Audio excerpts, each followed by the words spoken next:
All right, Command 0 pulls it back, so now we can see everything. And what we're going to do now is we are going to put our main characters across the top.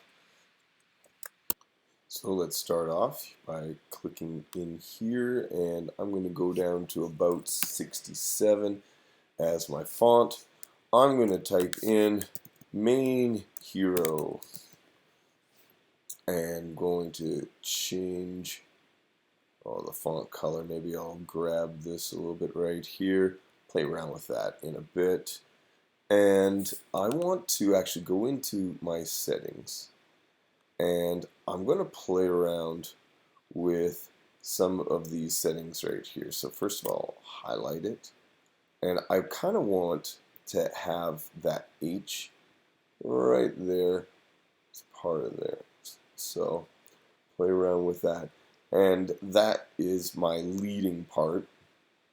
And I think I kind of like that, the way it is right there, as a matter of fact. But you play around with this, do whatever it is that you want to do. You can stretch this out or minimize it. I might even stretch that out. I kind of like that a bit, just so there's a little overlap. Kind of like that. Okay. And what I'm going to do is I'm going to add in my other characters right along there.